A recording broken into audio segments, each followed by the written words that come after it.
in the house. Entertain me. Let's go! How does a coach consistently defy the odds in the NFL? Mike Tomlin has never had a losing season with the Pittsburgh Steelers.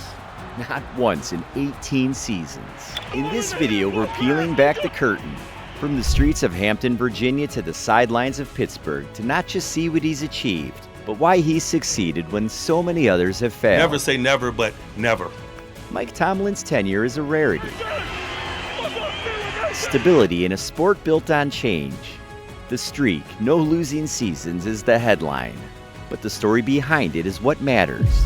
Mike Tomlin's story didn't start under the bright lights of the NFL. It started in Hampton, Virginia, a city built on grit and community where toughness wasn't optional.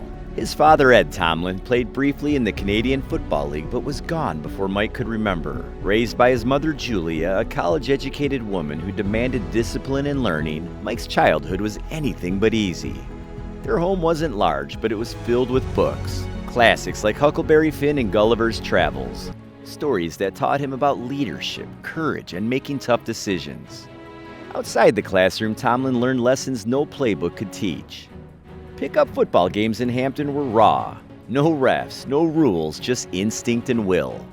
Often the youngest on the field, Tomlin had to rely on his smarts and anticipation to compete. By the time he reached Denby High School, that mental edge was unmistakable. Coaches and teammates saw a quiet leader, someone who commanded respect without demanding it. At William & Mary, Tomlin wasn't the prototypical NFL prospect, but his work ethic and football IQ were undeniable. He wasn't just a player, he was a student coach, obsessively studying film and understanding the game's nuances. He finished his playing career strong and graduated in 1995 with a degree in sociology. By the time he left campus, people around him already knew Mike Tomlin was going to lead something. The only question was how big it would become. When Tomlin left William & Mary in 1995, he didn't have NFL scouts chasing him. That is what I mandate from this team today.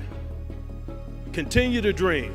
The playbook fascinated him more than the spotlight ever did. He wanted to understand the why behind the game, why coverages worked, why schemes broke, why some players led and others followed. So he stayed close to the game. He began as a wide receivers coach at Virginia Military Institute in 1995, earning little more than gas money. His office was a glorified broom closet. That was the place to be when you were broke, And his classroom was the practice field. But even then, his voice carried weight. I got there, they handed me a script, I coached all weekend, Players half his age remember him demanding precision. Every drill, every rep, every route. He was teaching habits, not just football. From there, he bounced through college stops, Memphis, Arkansas State, then Cincinnati, refining the language that would later define him. He studied coaches like Tony Dungy, learned from defensive experts like Monty Kiffin, and observed how men could be moved not by fear, but by clarity. In 2001, Tony Dungy's Tampa Bay Buccaneers hired Tomlin as a defensive backs coach under Kiffin's famed Tampa 2 system, a defense built on trust, communication, and discipline. Tomlin was only 29 years old, the youngest on the staff, and suddenly surrounded by legends, Warren Sapp, John Lynch, Derek Brooks. He didn't flinch. When he walked into that room, he didn't try to impress anyone. He just coached. His command of detail, route combinations, leverage, angles, made veterans take notice. He was one of those guys, John Lynch later said, who spoke with a confidence that made you lean in. After the 2001 season, Dungy was let go, a controversial move given his success. Didn't believe it. And then when he got on the plane, he realized the Glazer family wasn't on the plane, and they'd always flown with the team charter. And he said to his wife, Lauren, I think maybe something's wrong. And John Gruden was brought in from Oakland. While the faces at the top changed, Tomlin's role stayed the same. He continued to sharpen that secondary under Monty Kiffin, helping perfect the system that Tony Dungy had built. The result? The 2002 Buccaneers became one of the greatest defenses in NFL history. Number 1 in yards allowed, number 1 in points allowed, and 31 interceptions. In Super Bowl 37, they dismantled Gruden's old team, the Raiders, 48-21. Tomlin, just 30 years old, walked off the field that night with a Super Bowl ring and a new perspective of what greatness looked like, how culture, detail, and discipline could coexist. But behind the celebration, Tomlin wasn't satisfied. Even with a championship, he was already studying how leaders like Dungy built belief and how tacticians like Kiffin built structure. He understood that a great coach wasn't just one or the other, that he had to be both. Tomlin once said later, "Coaching isn't about control, it's about connection." He learned that in Tampa, that you could be demanding without being demeaning. That real authority comes with authenticity. By the time he left the Buccaneers in 2005, he wasn't just another assistant. He was becoming something rarer, a leader whose presence could shift a room. By 2006, Mike Tomlin was no longer a secret. Around the league, people whispered about the young coach with the commanding presence, the one who could walk into a room of alpha personalities and instantly take control without raising his voice. That year, the Minnesota Vikings came calling. Tomlin was only 34 years old, the youngest DC in the league. The Vikings roster wasn't built for finesse. They were big, physical, and brash. A defensive front anchored by Kevin Williams and Pat Williams, with hard-hitting linebackers and an attitude that matched their new coach's edge. Tomlin didn't try to reinvent them. Instead, he adapted. He brought principles from the Tampa 2 but adjusted the scheme to fit Minnesota's identity. More press coverage, heavier fronts, more controlled aggression. And it worked. The Vikings defense, ranked 21st the year before, became one of the league's best against the run. Players bought in immediately. Linebacker Ben Lieber later said, "Tomlin had the ability to make you want to play your best, not because you feared him, but because you didn't want to let him down." He wasn't just calling plays, he was building men. Former safety Darren Sharper once said that Tomlin's meetings were like sermons. He'd talk about football for 20 minutes, and then out of nowhere, he'd hit you with a life lesson.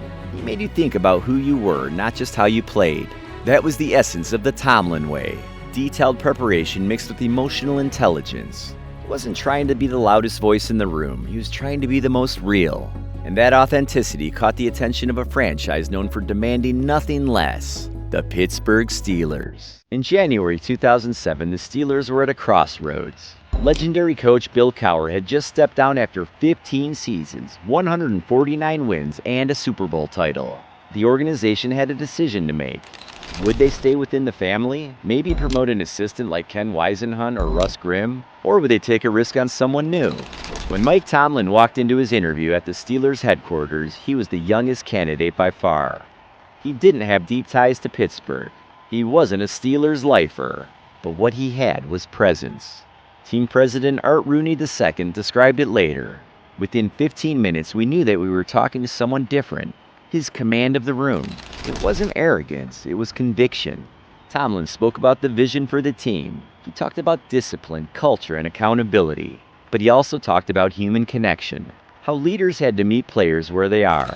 He told them the standard is the standard. That line would later become a gospel in Pittsburgh, a simple phrase that embodied everything he stood for. When the interview ended, Rooney turned to Kevin Colbert, the team's GM, and said, "That's our guy." On January 27, 2007, Mike Tomlin was officially hired as the 16th coach of the Pittsburgh Steelers, just the third head coach the franchise had employed since 1969. At 34 years old, he was one of the youngest head coaches in the NFL history. When Tomlin walked into the Steelers locker room for the first time, he was inheriting a group with strong personalities. Hines Ward, Troy Polamalu, James Harrison, Alan Faneca, Ben Roethlisberger. Men who had already won a Super Bowl under Cowher. He didn't come in promising to overhaul the system. Instead, he respected what had been built, but he made it clear that he was now in command. As Hines Ward recalled, "He didn't try to be Bill Cowher. He didn't need to. From day one, you knew he was the man." Tomlin's leadership style was unlike anything the locker room had ever seen. He'd walk through practice quoting film study 1 minute and hip-hop lyrics the next. He connected with players not just as athletes, but as people. In his first season, 2007, the Steelers went 10-6 and made the playoffs. It was impressive, but no one would have predicted what was coming next. The very next year, 2008, Tomlin led the Steelers to a 12-4 record and a Super Bowl run that cemented his name in NFL history. Their defense, led by Defensive Player of the Year James Harrison and coordinated by Dick LeBeau, was suffocating. They ranked number 1 in points, yards, and passing defense. Super Bowl 43 against the Arizona Cardinals became an instant classic. Harrison's 100-yard pick six, Santonio Holmes' toe tap in the corner of the end zone, and on the sideline, calm, unshaken, was Tomlin. At 36 years old, he became the youngest head coach in NFL history to win a Super Bowl. But more importantly, he had earned something even rarer, the locker room's respect. James Harrison, who once said that he didn't trust anyone outside the locker room, later called Tomlin the best communicator I've ever been around. Ryan Clark added, "He knows when to be your coach, when to be your brother. That's rare." Between 2014 and 2018, the Steelers were as explosive as any team in football. Ben Roethlisberger at quarterback, Le'Veon Bell at running back, Antonio Brown at wide receiver. They were nicknamed the Killer Bees, and at their peak, they looked unstoppable. In 2014, the offense ranked second in total yards. In 2015, they averaged 26.4 points per game. By 2016, they reached the AFC Championship game, falling one step short of the Super Bowl. But behind the fireworks, there was a turbulence. Bell's holdouts, Antonio Brown's off-field distractions, a media spotlight that never turned off. Through it all, Tomlin was the constant. He didn't lose the locker room, he managed it. He absorbed chaos like a shield. Steelers players often describe his leadership as a steady pressure. Not the kind that breaks you, but the kind that sharpens you. Defensive end Cameron Hayward once said, "In and out at every season." And so I think that's what makes him so much better than every coach. He knows how to motivate players in and out, and it doesn't have to be some great big mantra. Even when the noise got loud, the drama, the headlines, the questions about control, Tomlin stayed composed. He knew that in Pittsburgh, leadership wasn't about chasing peace. It was about commanding chaos. He once told reporters, "We just work to try to deal with it to the best of our ability and get as much work done as we can." That mindset defined his tenure. In 2019, when Big Ben went down with a season-ending injury in Week 2, most thought Pittsburgh's playoff hopes were over. They started 0-3, cycled through Mason Rudolph and Devlin Hodges, and were written off by every analyst in the country. But Tomlin never blinked. He told his team, the standard is the standard, meaning it doesn't matter who's hurt, who's gone, or who's doubting you. The expectations never change. The team clawed its way to an 8-8 record. No Ben, no Bell, no Brown. No excuses. Still no losing season. The NFL doesn't stand still. Quarterbacks age, stars leave, coordinators get hired away, but Tomlin keeps evolving. He coached the bruising, heavy-run Steelers of the late 2000s. He managed the pass-happy fireworks of the mid-2010s.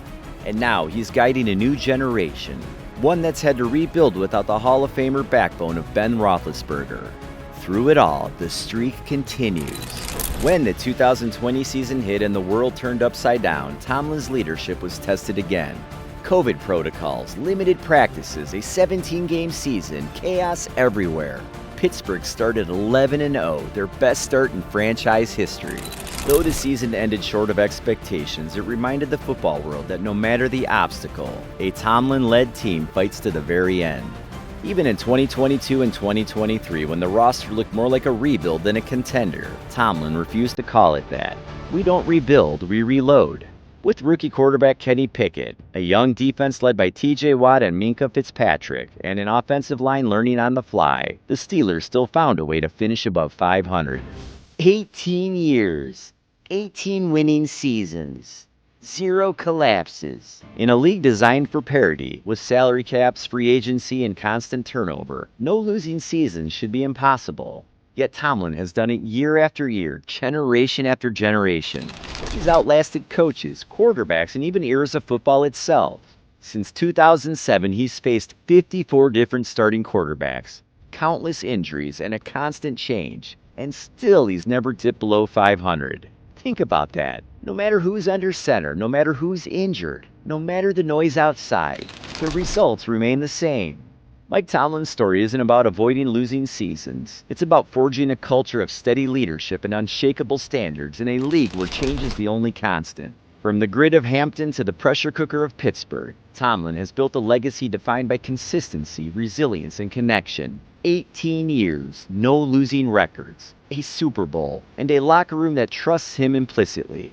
But in the NFL, every streak faces its moment of truth. As the game evolves and new challenges arise, the question remains, can Mike Tomlin keep the streak alive? Can he continue to adapt, inspire, and lead the next chapter of Steelers football? One thing's certain, whatever comes next, it'll be built on the foundation that Tomlin has laid.